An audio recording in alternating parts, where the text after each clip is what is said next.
Greetings, followers. Welcome to another MTG NerdPhil video where we are doing some Strixhaven Standard. Today is we're doing a different aspect of a popular archetype here. We're kind of going in a different route. Kind of had fun naming this deck. So yeah, if you want to see more interesting stuff, more interesting decks, you know what to do. Be sure to hit that subscribe button, give this video a thumbs up, hit that notification bell so you have an easier time finding me in the future, helping me get to 300 subscribers. Of course, would love to see that number on my YouTube studio.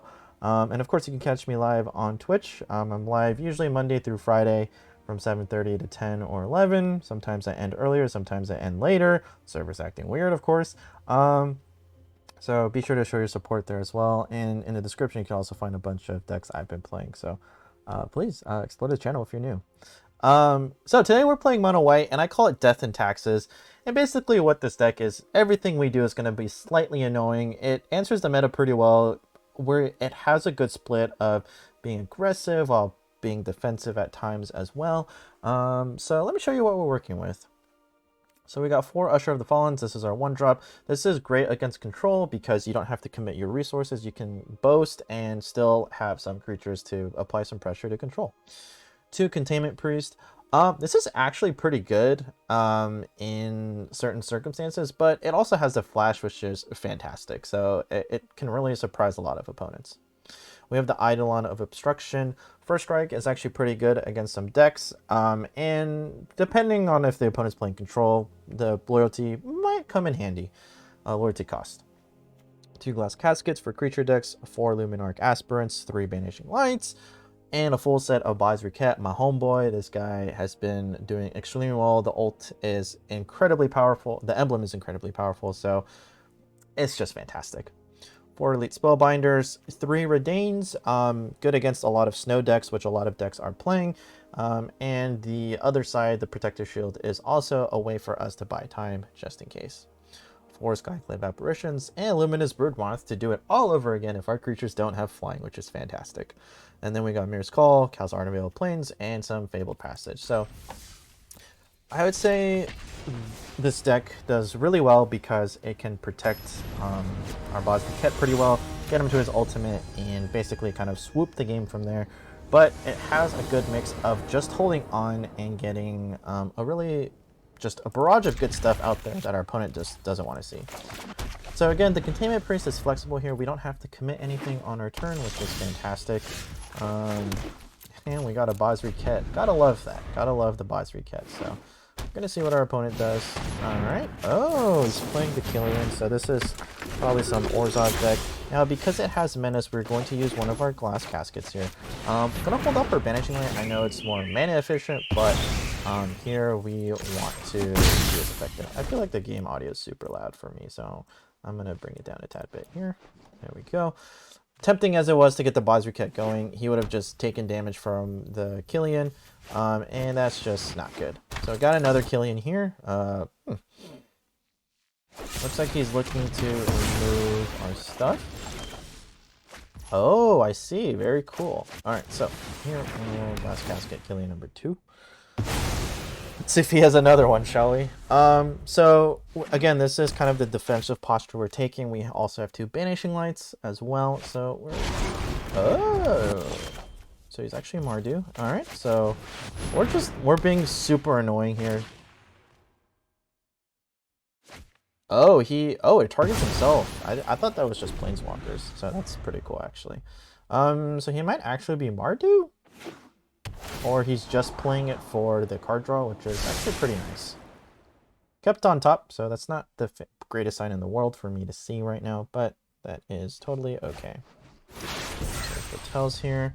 Not a foretell. So I'm gonna take a little peek at his hand here. See what's going on. Sure, I'll get rid of that.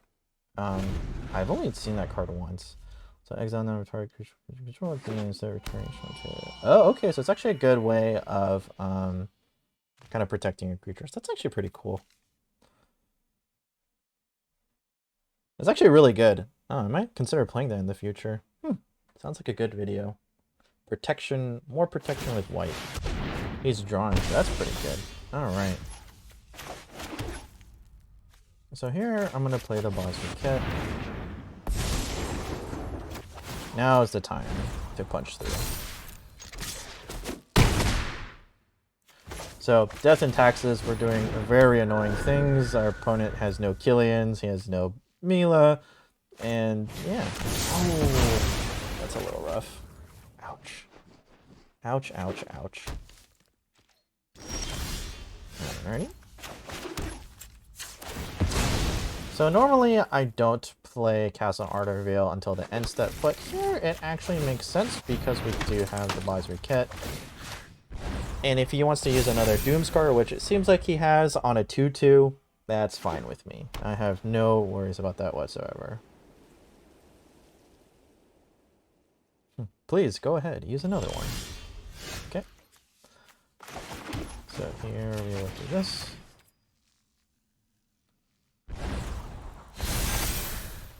If we can protect our Boswick, we'll kind of run away with the game. So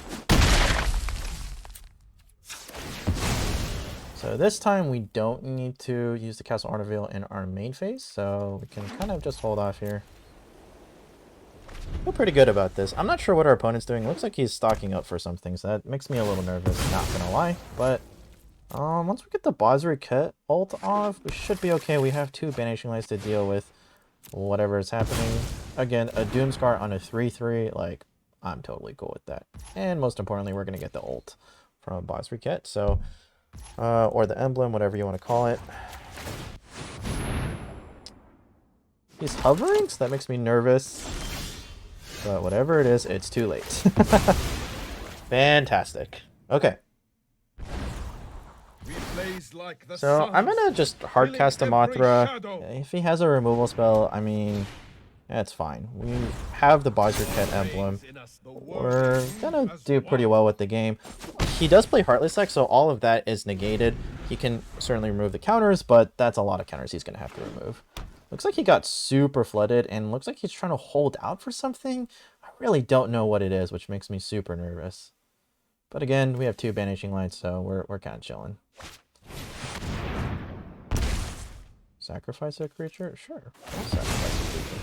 Fortunately, it does not come back because it's a token, so bit of a shame here.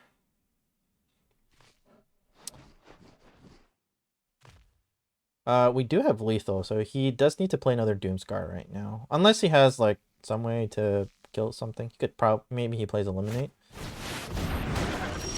Oh, he says, nice! You have been dexed and you have been taxed to death with all my glass caskets, and much to your misfortune, I had 2 more Banishing Lights. So, yeah, this is kind of just a good deck just to kind of really slow roll your opponent.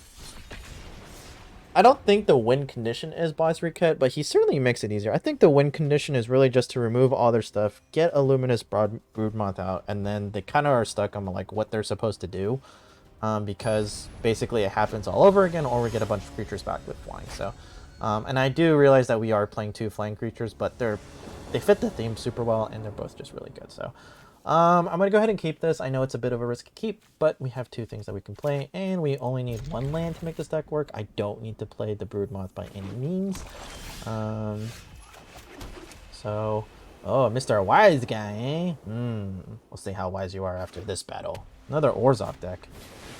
Oh gosh, a Light Scribe. Okay, so for sure we cannot let that guy stick around, so we're just going to remove him. Unfortunately, we have not drawn a land for 1, 2, 3. We might not be able to draw a land for 4 turns, which could be very possible, but just going to roll with what we got. We do draw a land. Perfect timing. Thank you, deck. Much appreciated. Let's go ahead and see what your hand is. I'm very curious to see what your hand is. Looks like he's got a Heartless Act or a Lash of Malice. Oh. Don't really like any of these, but let's get rid of the Overlord here. So next turn, I would like to... Okay, that's fine. Now, I would have liked to have drawn a land to play 2 things. Looks like that's not happening. What I can do, though, is be a little annoying here. Now here's the thing. I actually don't want him to learn. So I know he can still play it, but it'll cost him a lot.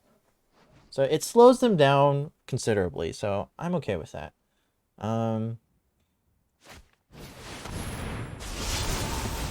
Okay. We take 5 here, but that's not too bad. Alright, Illuminarch Aspirant. So here we'll play him.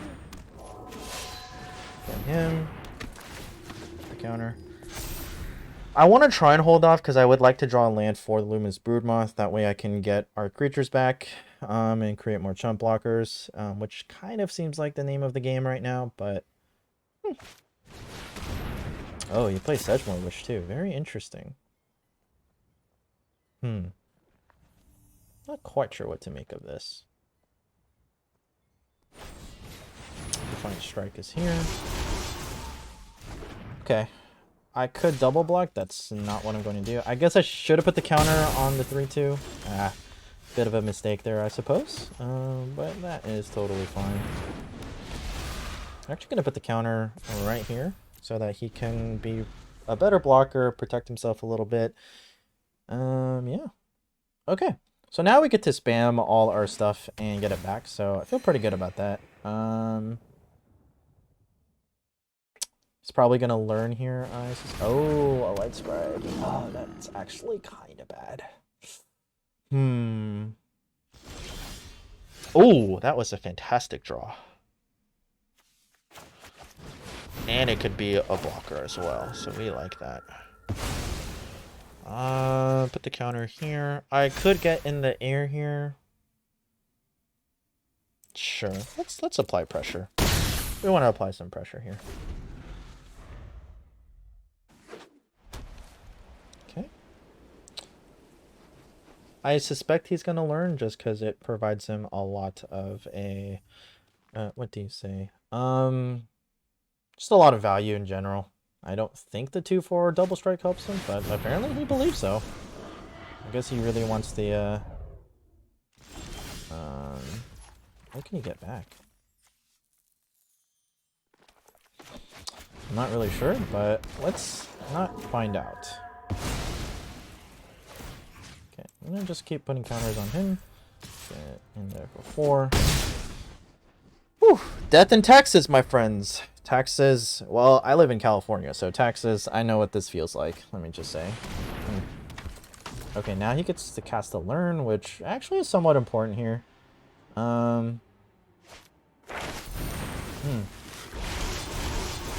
Actually, it makes sense to put it there. But unfortunately, it's not like fantastic because we can double block pretty comfortably. I'm more than happy to actually put in the Luminarch Aspirant. Oh, wait, that's actually pretty good. So here, I definitely want to... Oh, he may not even... Oh. I'm going to lose a Luminarch Aspirant. That is for sure happening. Oh, that is rough. And I just get a measly 3-2. Okay. That being said... Okay, how about this then? Play him.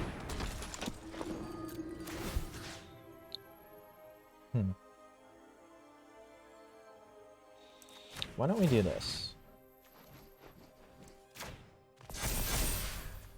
Attack with both of these. He can definitely chump block with the 1/1. I recognize that, but I'm more than happy to kind of just apply pressure in some way or another.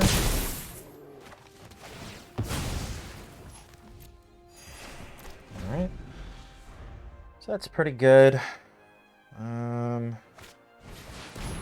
Oh, Clarion Spirit too. Okay, so this is like Magecraft with tokens. Very interesting.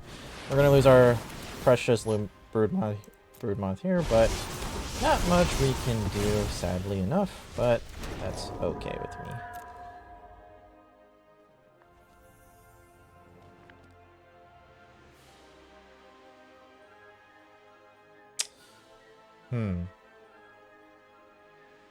We might need to land down the first striker soon. Man, the ward is actually kind of painful right now, not gonna lie.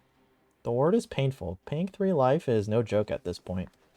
Just thinking about his moves. He does have decent attacks, but they're not great. Personally, I would do it just because I have all these 1/1s, but he's also in top deck city, so it actually is a tricky situation. Decides not to. Alright, so we'll flash in our Containment Priest. That was actually a great draw. So...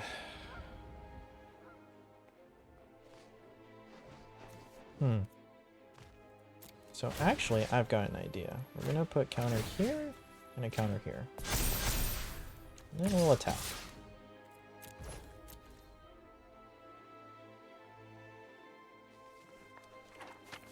And either way, we're gonna do some serious damage on the way out, so that's pretty important. And even if he chump blocks, we still have our creatures, which is super important. So I think either way, we're looking pretty healthy. Looks like he's in chump block city. That's totally fine.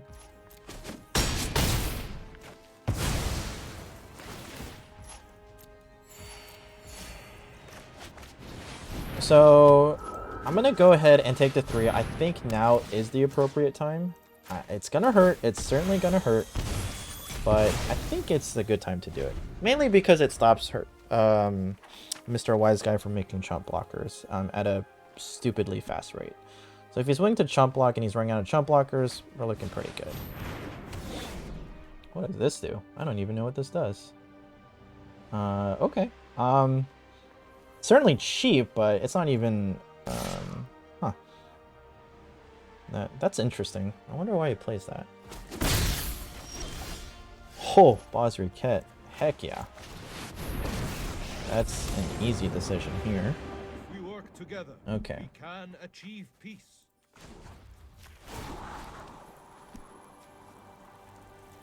So actually, I'm gonna put it on our blockers here. I trust in your ability. And big guy. Okay.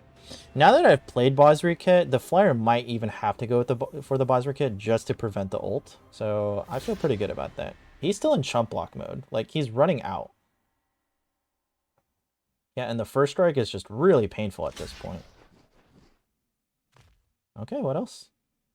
Anything else? Getting some life. Alright, so he's still in chump block mode. I think we have it. I've never seen Orzhov Magecraft with tokens. It doesn't seem like a viable strategy just because you're doing 2 different things and not necessarily focused on one. I say at best you want to do like 2/3 of one thing and 1/3 of another thing. So I think the opponent kind of put themselves in a hole by accident.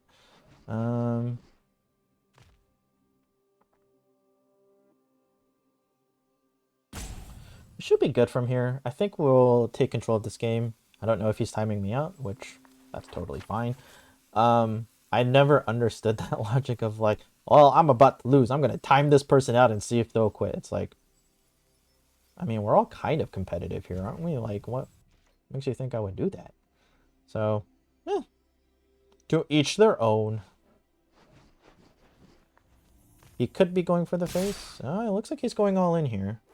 Don't know what this is, but it is certainly worth blocking in my opinion. So we'll do this, and we'll do this, and I'm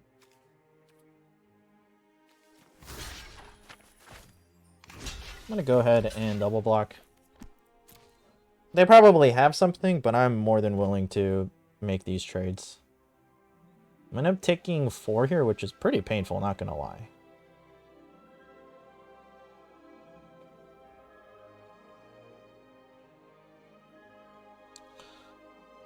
But I think it's a good situation to be in regardless. I mean, if he can do 7 damage right off the bat, then, like, holy moly. I'm not really sure what I could have done. Okay, looks like he's looking to figure out... Oh, actually that's kind of huge here. Because he gets to keep everything. Not bad. I may have made a mistake with the blocks, but I think it's okay. Okay.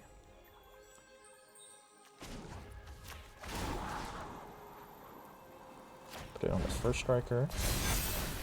Oketra's love is your shield. No attacks. They don't have great attacks either, so I think we're okay. Unless he plays like, I know he probably plays Defiant Strike, but unless he has Revitalize as well, I don't think we have to worry about the Luminancer too much.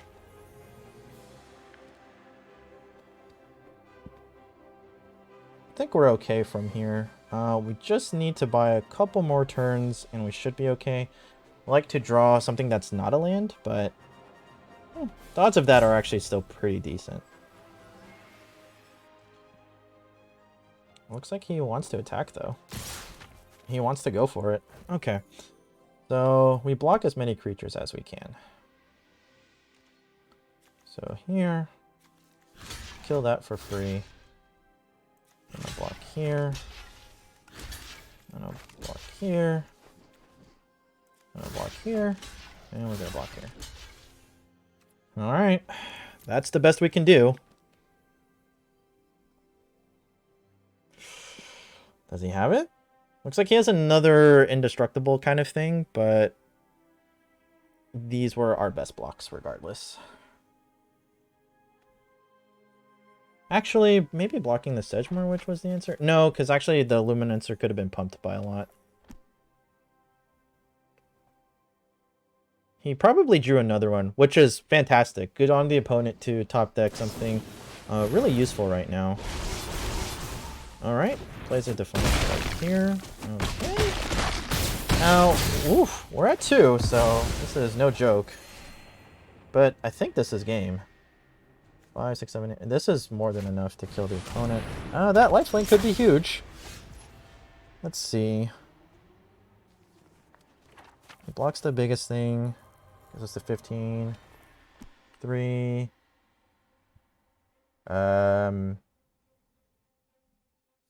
So this is 3, 8, 9, 10, 11, 12, 13, 14, 15, 16. I think we still have it. I think we still have it regardless. So I'm going to put the counter here. I will guard your advance. So actually, we put it all on him, because that means he negates the lifelink, but he's still the biggest creature. So I think this should do it. I could be wrong. I think I did my math right. If I didn't, then I deserve to lose. Oh no! He had another blocker! What was I thinking? Oh. Oh no. Oh no! I had... Oh! Okay. I was like, wait. Did I do my math wrong? I did not calculate for the second blocker, so I could have lost. Okay, well, Death and Taxes, pretty good. Overall, it just does pretty well with a lot of decks.